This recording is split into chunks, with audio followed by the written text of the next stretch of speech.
মধ্যবিত্ত সংসারে হঠাৎ অসুস্থ হলে অনেকটাই কেলেঙ্কারির মধ্যে পড়ে যাই আমরা, অনেকটাই টেনশন চিন্তার মধ্যে পড়ে থাকি। টাকা পয়সার জ্বালা, অনেক চিন্তা। আজকে গেলাম ডাক্তার দেখাতে, গিয়ে এমনটা হবে কখনো ভাবতে পারিনি। ডাক্তার দেখাতে গিয়ে এরকম আমাদের সঙ্গে হবে সেটা কিন্তু কখনো কল্পনাও করা হয়নি। তারপরে হাজব্যান্ড কিন্তু অনেক দিনের একটা ছোট্ট স্বপ্ন পূরণ করলো।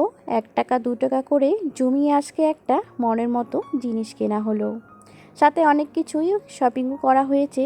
সব কিছু শেয়ার করব আজকের ভিডিওতে। সম্পূর্ণ ভিডিওটা দেখো, কোনো স্কিপ না করে। আশা করছি আজকের ভিডিওটাও তোমাদের অনেক ভালো লাগবে।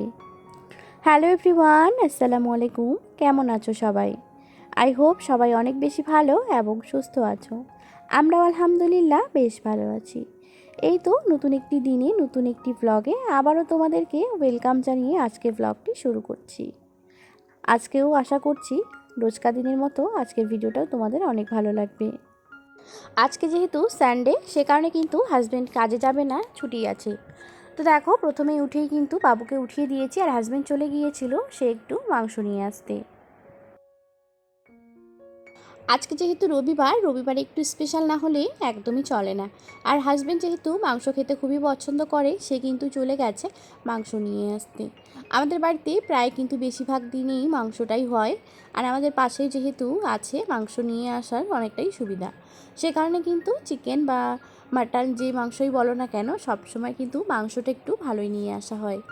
তো দেখো, প্রথমেই কিন্তু রান্নার চাপটা যেহেতু আজকে একটু কম, আর হাজব্যান্ড গেছে মাংস আনতে, সে কারণে কিন্তু প্রথমেই আগে ঘরটাকে একটু পরিষ্কার পরিপাটি করে নিচ্ছি। প্রায় দিনই কিন্তু বিছানা না গোছাতেই আমাকে রান্নাঘরে যেতে হয়। আগে আমি রান্নাবান্না কমপ্লিট করে তারপরে এসেই কিন্তু বিছানাটা গোছাই। যেহেতু আজকে একটু রান্নাটা দেরি করলেও হবে, সে কারণে কিন্তু আগে বিছানাটাকে গুছিয়ে নিয়ে ঘরটাকে একটু ঝাড় দিয়ে তারপরেই চলে আসলাম রান্নাঘরে। তোমরা হয়তো খেয়াল করে দেখেছো, বাবু পিছন পিছন ঘুরছে।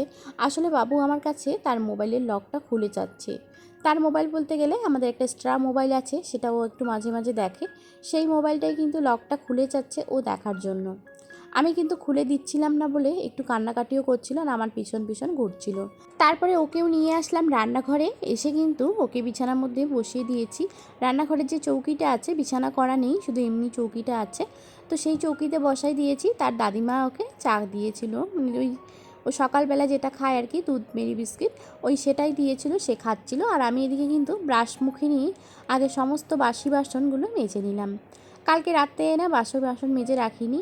আর ইদানিং এমন হচ্ছে যে ওই খেয়ে দিয়ে বাসি বাসন মাজতে ইচ্ছে করছে না, আর ভিডিও করছি, ভিডিও এডিট করব কখন, ভিডিও ভয়েস দেবো কখন, এই টেনশনে আর আমার ওই বাসি বাসনটা মাজা হয় না। এদিকে দেখতে পাচ্ছ সব বাসনে কিন্তু মাজা ঘষা করে নিয়ে একদমই বেসিনটাকে একটু পরিষ্কার করে নিচ্ছি। কারণ যখনই আমি রান্না করি তখনই কিন্তু বেসিনটাকে সবসময়ের জন্য একদম নিট অ্যান্ড ক্লিন করে রাখি। কারণ ওই যে খাওয়ার যদি একটু লেগে থাকে তাহলে কিন্তু আরশোলা পোকার অত্যাচার হয়, তার আবার এদিকে রেড লাল লাল হয়ে যায় আর কি। সে কারণে কিন্তু ওটাকে ভালো করে একটু ডোলে ঘষে নিয়ে ব্রেকফাস্টটা করে নিলাম। এখন দেখো, আম্মু কিন্তু উনানটা আমাকে লেপে দিল, আর উনানের যে মুখের পাইপটা আছে না, সেই পাইপটা বারবার খুলে যায়, সে কারণে আমি কিন্তু লাগাতে পারি না। আম্মুকে বললাম যে আম্মু আমাকে একটু লাগিয়ে দাও, তো আম্মু কিন্তু ভালো মতো লাগিয়ে দিল। তো দেখো, এদিকে কিন্তু উনানটা ধরিয়ে আমি ভাতটাকে আগে বসিয়ে দিলাম। তারপরে চলে গেলাম একটু চাল কুমড়ো, বাড়ির চাল কুমড়ো নিয়ে আসতে। বাড়ির গাছের চাল কুমড়ো একটা পেরে নিয়ে আসলাম। এসেই কিন্তু এখন ছোট ছোট কিউব করে কেটে নিচ্ছি। এত পরিমাণে রোদ, একবারে রান্না বাড়া খাওয়া দাওয়া করেই ঘরে আসলাম। বাসন কুসন সব মেজে কোনো ভিডিও ক্লিপই নেই বা নিতে পারিনি। তো দেখো চারিদিকে এতটা পরিমাণে রোদ, আর আজকে যাবো একটু ডক্টর দেখাতে। তো এখন আবার আগের যে প্রেসক্রিপশানটা ছিল না, ওই প্রেসক্রিপশানটা আমি কোথায় হারাই ফেলছি। এই যখন এই স্লিংটা করি আর কি, তখন সব কিছু তো একদম এলোমেলো হয়ে গেছে, কোথায় যে কোন দিকে চলে গেছে সেটা আমি একদমই খুঁজে পাচ্ছি না। এখন আবার একটু ভালো করে দেখতে হবে। হাজব্যান্ড আমাকে বললো যে ওইটাকে একটু খুঁজে বের করো। একদম জানো তো, আমার একবার একটা অসুবিধা হয়েছিল, মাথা ব্যথা হয়েছিল, সেই কারণে আমরা ডাক্তার দেখিয়েছিলাম। তো দেখো এদিকে, দাঁড়াও, এদিকে দেখো, এদিকে 2022-এর ভ্যাকসিনেশন আছে, 21 তারিখ, 6 মাস কি এটা,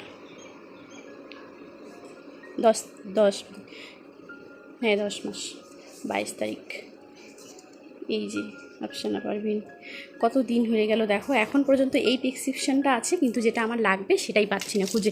দেখো তো কী কাণ্ডদিনই হচ্ছে।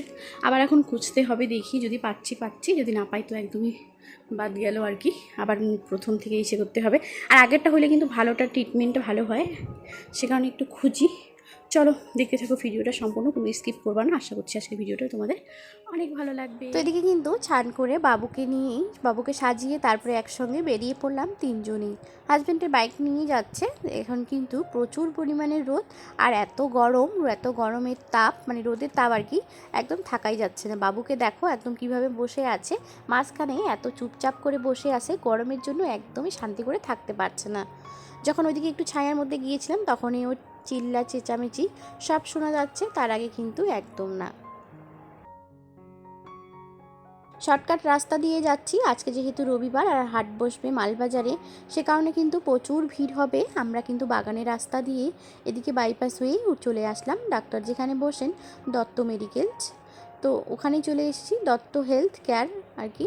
তো সেখানে এসেই দেখো প্রচণ্ড পরিমাণে ভিড়, আর আমি আছি 34 নাম্বারে। সে কারণে হাজব্যান্ড কিন্তু একদম এখানে থাকতে ইচ্ছে করছে না তার, আর সে গরমে থাকতেও পারছে না, বাবুকে নিয়েও অনেক কষ্ট হয়ে যাচ্ছে আমাদের।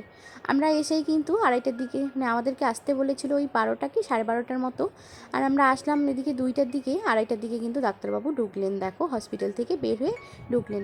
হাজব্যান্ড বললো চলো অনেকটাই লেট হবে, ততক্ষণে বাড়ি যাই, বাড়ি গিয়ে বাবুকে রেখে আসবো। তো দেখো এদিকে আসার পথেই কিন্তু ট্রেন যাচ্ছিল বলে গেট ফেলিয়েছে। তারপরে কিন্তু বাবু ট্রেন দেখে অনেক এক্সাইটেড, ও তো ট্রেন দেখার জন্য। একটু পরে ট্রেনটা চলে আসলো, তারপরে আমিও একটু ছোট্ট ভিডিও ক্লিপ নিলাম। ট্রেন যখন চলে যায় তারপরে আমরা পার হয়ে চলে আসছি। চলে আসলাম বাড়ি, আর যেহেতু ডাক্তারের ওখানে প্রচুর ভিড়, সে কারণে হাজব্যান্ড একদমই থাকতে পারছে না, আর গরমও। তো দেখো বাড়ি এসেই কিন্তু 2 বাপ ছেলে পুরো ঘুম দিচ্ছে। আর আমি গিয়েছিলাম, আম্মু একটা নতুন বেডশিট নিয়েছে সেটা দেখার জন্য, ওখানেই ছিলাম শাশুড়িমার ঘরে। এখন একটু হাত মুখ ধুয়ে ঘরে আসলাম। তারপরে এখন বাজে, দাঁড়ো, 4টা, পাক্কা 4টা বাজে। এখন 5টার দিকে যাবো, আর 1 ঘন্টার মতো বাড়িতে থেকে তারপরেই যাব। দেখি কি হয়। হাজব্যান্ড বললো যে একটু লেট করে যাই, লেট করে গেলে পরে তাহলে আর বেশি ভিড় থাকবে না, সে কারণে কিন্তু। তো চলো যদি আরেকবার যাচ্ছি সেটাও শেয়ার করবো, আর যদি না যাই তো না গেলে তো কোনো কথাই নেই, আর যদি যাই অবশ্যই শেয়ার করবো। দেখতে থাকো ভিডিওটা, সাথে থেকো। তো দেখো আবারও রেডি হয়ে গেলাম। এখন এবারে ড্রেসটা চেঞ্জ করেছি, আর বাবু যেহেতু ঘুমাচ্ছে ওকে আর নিয়ে যাব না, হাজব্যান্ডকে উঠিয়ে দিলাম, ও গেল একটু ফ্রেশ হতে। যেহেতু ঘুমাইছে হালকা একটু আধা ঘন্টার মতো ঘুমিয়ে নিল। তো দেখো এখন রেডি হয়ে গেছে। এই যে একটা পিঙ্ক কালারের ওড়না নিচ্ছি, সাথে কিন্তু এই একটা সুন্দর একটা কুর্তি পরে নিয়েছি। এটা হচ্ছে 3 পিসেরই আর কি, 2 সেট নিইনি, শুধু 1 সেটই পরছি। তো যাই হোক, চলো আবার যাই। এদিকে কিন্তু বাড়ির পাশে দোকান থেকে দুজনেই চকলেট নিয়ে খেতে খেতে যাচ্ছি। আর বাবু যেহেতু নেই সে কারণে কিন্তু পুরাই গাড়িটা স্পিড চালাচ্ছে, মানে তাড়াতাড়ি যেতেও হবে। ওখান থেকে ফোন এসেছিল, এবং কি আমিও পরে ফোন করে জিজ্ঞাসা করেছিলাম যে আমার নামটা কজনের পরে আছে। তো ওখান থেকে দিদিটা বলল যে 2-3 জনের পরে আছে, একটু তাড়াতাড়ি আসো। সে কারণে তাড়াতাড়ি এসেই কিন্তু প্রথমে আগে স্লিপটা করে নিলাম। আর এদিকে দেখো স্লিপ করা হয়ে গেছে, ডাক্তারবাবুর ওখানে রুয়েছি। ওখানে না একটু ভিডিও ক্লিপ নিয়েছি, সেটা অল্প হয়ে যাচ্ছে বলে ডিলিট করে দিলাম। তারপরে কিন্তু আমাদের ডাক্তার দেখা কমপ্লিট, ওষুধ নিলাম। ওষুধ নিয়েই কিন্তু চলে এসেছি ফুচকা খেতে। আর ফুচকা না খেলে একদমই যেতে পারবো না মালবাজার থেকে, হাজব্যান্ডও অনেক পছন্দ করে, আমিও। তারপরে তোমাদেরকে যে বললাম যে আজকে একটা স্পেশাল জিনিস হবে আমাদের বাড়ির জন্য, তো দেখো ওই দোকানে চলে এসেছি। এই দোকান থেকেই নেব জিনিসটা। আর এই দোকানে প্রথমেই এসেই এই যে ঝুড়িগুলো সামনে দেখতে পাচ্ছ, সেগুলো দেখে কিন্তু আমার অনেক ভালো লেগেছে, বা অনেক ভালো লাগে আমার এই জিনিসগুলো, সেই নিতে যেন ইচ্ছে করছিল। তবে আজকে একদমই আর হয়ে ওঠেনি, কেমন, কারণ কি 2টা জিনিস একসঙ্গে একদমই নেওয়া হচ্ছে না, মানে এত কিছু। তবে কিন্তু আমি অফ ক্যামেরায় একটা জিনিস নিয়েছিলাম আমার জন্য, একটা ড্রেস নিয়েছিলাম, সেটা তোমাদেরকে কালকের ভিডিওতে শেয়ার করব দিনের বেলা। তো দেখো এই যে এখান থেকে কিন্তু একটা ফিল্টার নিয়েছি, যেটা আমাদের অনেক দরকারি। তো দেখো ফিল্টার নিয়ে কিন্তু আমি পিছনে বসে আছি, আর হাজব্যান্ড গাড়ি এখন চালাচ্ছে। যেতে যেতে কিন্তু আমাদের একদমই সন্ধ্যা হয়ে গেছে। তো কেমন হয়েছে ফিল্টারটা, আর এটা হচ্ছে কেন্ট গোল্ড বলে যে কোম্পানিটা হয়, সেই কোম্পানি জিনিস। আমি কখনো এই কোম্পানি জিনিস ব্যবহার করিনি, তবে এইবার দেখি ব্যবহার করে কেমন হয়। দেখো কি অন্ধকার টাইমে হয়ে গেছে, আমরা এখন দুজন মিলেই যাচ্ছি। তো দেখো একটু পরেই কিন্তু বাড়ি পৌঁছিয়ে গেলাম, আর এদিকে এসেই কিন্তু তাকে শান্তি মাথা করে বসিয়ে দিলাম।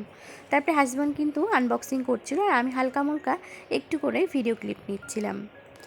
তো দেখো প্রথমেই কিন্তু আনবক্সিং করতে গিয়ে প্রথমে এই জিনিসগুলোই বের হলো।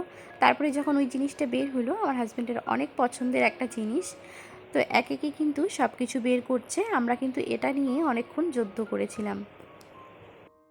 জিনিসটাতে কিন্তু 1 বছরের ওয়ারেন্টি দিয়েছে। আর যেহেতু মানে একটু তো নষ্ট যাতে না হয়, সে কারণে কিন্তু আমরাও ওই জিনিসটা চেয়েছিলাম যাতে এইভাবে চেঞ্জ করা যায় বা আরও অন্য কিছু কোনো সার্ভিস পাওয়া যায়, সে কারণে কিন্তু ওটাকেও দেখিয়ে নিয়েছিলাম। তো দেখো এটা হচ্ছে একদম 20 লিটার, এটা কিন্তু অনেক ফিল্টার। বড়সড় আর তো কি, খুবই ভালো সুবিধাজনক লেগেছে হয়েছে অনেকটাই। তো দেখো এদিকে কিন্তু চলে আসলাম কুয়োর পরে, ভালো করে ধুয়ে নিচ্ছে হাজবেন্ড, সব কিছু ধুয়ে আমাকে হাতে ধরিয়ে দিয়েছে। তারপরে এগুলোও কিন্তু ভালো করে ধুয়ে নিচ্ছে। এখন যেহেতু ফিল্টার করে একটু জল নাকি সে মানে পানি আর কি ট্রাই করবে, সে কারণে কিন্তু ভালো করে ঘষা মাজা করে সব কিছু ধুয়ে নিল। তো দেখো ফিল্টারটার ফাইনাল লুক কেমন হয়েছে অবশ্যই